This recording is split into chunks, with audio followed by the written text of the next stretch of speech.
The last thing my wife said that morning was, please, honey, don't go. I really have a bad feeling about you going out today. But I thought it's just one of those things that, women worry. So I told her, no, don't worry. Everything will be fine. But she insisted that I shouldn't go out because she had a very bad feeling. I wished I had listened because I just took it like, no, there's nothing wrong. Everything will be fine. And I stepped out. And lo and behold, my whole destiny was changed. Welcome to yesterday's mistakes, where we learned about some mistakes that we did in the past and that we want others to learn from it. So this channel, we want to talk about some of the errors that we did. And if you have any story that you want to share, please come right onto our email, yesterday's mistakes 55 at gmail.com, and we'll be more than happy to share your story. So now let's get back to this story. It's a very heartwarming story, and I believe we will all learn something from it. So in this story, this person says, he said he got up one morning and his wife told him not to go out. But being somebody, his job is that he is a driver. He is an Uber driver and he takes people from place to place, and he was very passionate about his job. He loves his job because he said the main thing that he enjoys about his job is the fact that he gets to meet new people, he gets to take people, he gets to talk to new faces, and he gets to meet new friends. So this particular day, so he will never forget. He will never forget. His wife told him, please, honey, don't go.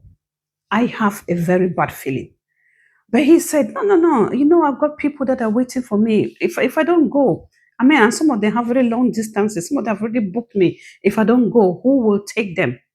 But she said, please, only for today. Please, just for today, don't go out because I've got a feeling. I don't know why I'm having this feeling, but I have a terrible feeling that something bad might happen. And that's something God has given women, this feeling and a strong intuition that they can feel things. They can easily feel some things before it happened. But so her husband just took it as one of those things that maybe she just worried for no reason. And even though he knows very well that there'll be a moment, she has advised him. She has come up with her own, she has come up with some ideas that she's shared and advised him, giving some warning. And he heeded to it, and that saved him. But this particular day, he was very concerned about his appointment. He was concerned about the job he had to do. And he said, no, he has to go out. He's got people that are waiting for him. And lo and behold, he said he went into his car, he kissed his wife goodbye and got into his car. He started the car. The car started quite all right. And he drove just barely 300 meters away. 300 meters away, the brake failed. The brake of his car failed. And here he was faced with, he doesn't really know what to do. The car was just driving. Those of you that have vehicles, you know what it means. For your brake to fail can be very tragic because there is no way you can stop the car. The car is it's uncontrollable because the brake is the only thing that would, that will enable you to stop the car. But imagine you're driving and the brake fails. What will you do if you find yourself in that situation? It's a matter of life and death.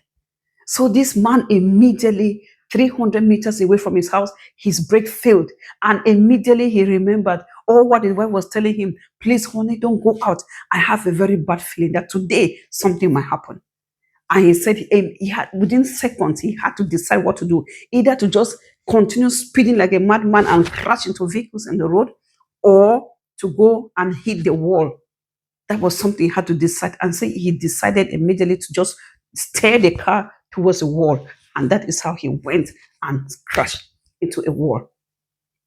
And the next day he was unconscious. He didn't know what happened. Fairly so, because the heat was so massive, because the car, imagine you're driving and the car, you lost your brake. You don't have control over that car anymore.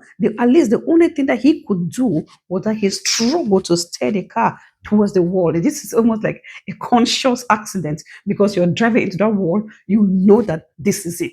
It is either your life, you're not even sure that you'll come out of it. So he said he is even grateful that he went in his crash into that wall, because if he had continued driving, he would have lost his life. He said he would not have been here to tell the story. So he crashed into the wall and he went unconscious. For 2 weeks, he was unconscious. I believe he was in a state of coma. He didn't know what was happening to him. And lo and behold, he said he only, after 2 weeks, he got up. And guess who he saw beside him? His beloved wife. The wife was just there crying, weeping. Oh, my husband, if only you had listened. That just means I said it.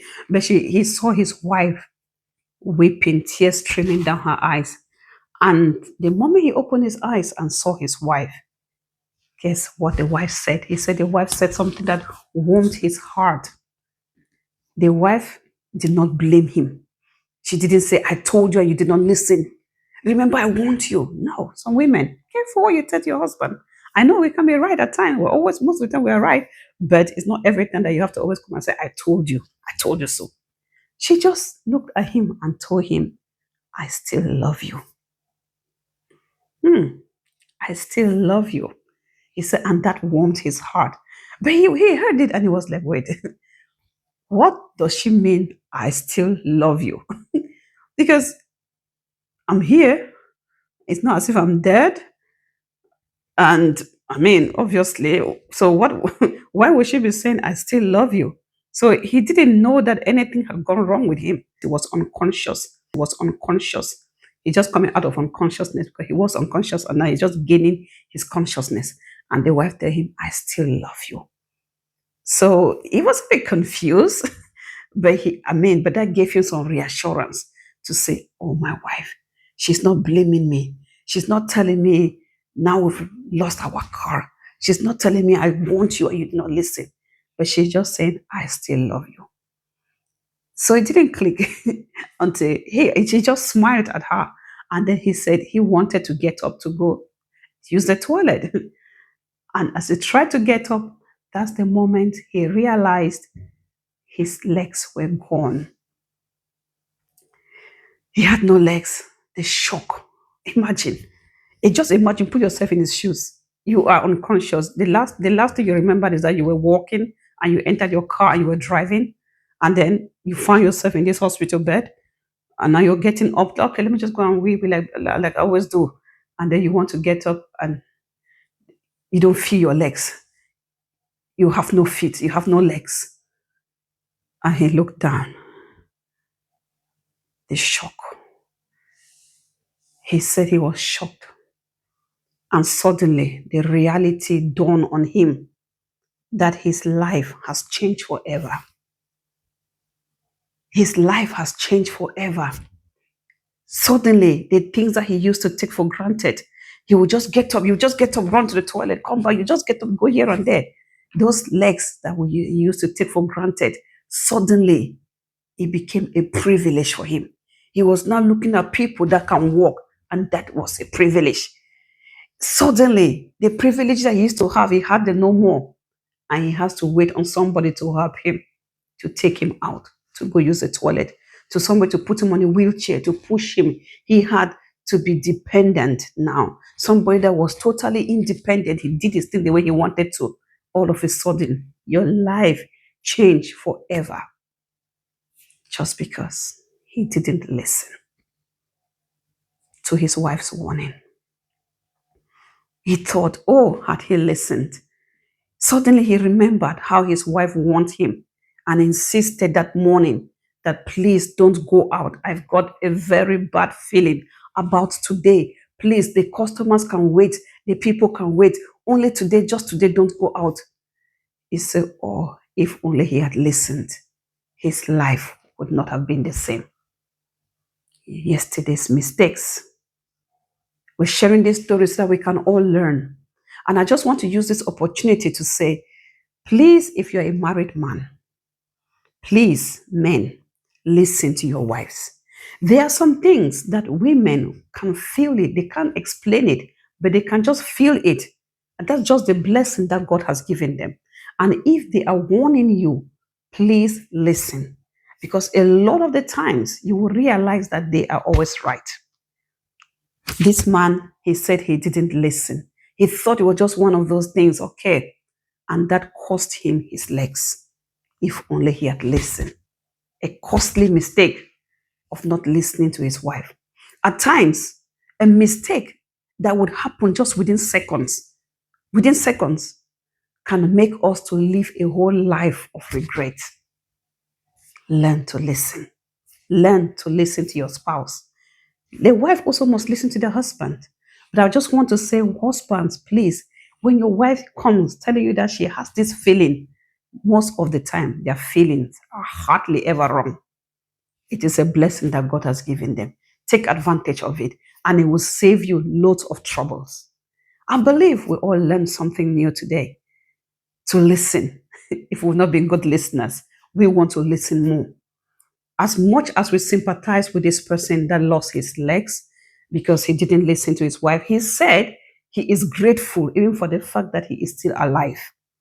That's something he's thanking God for.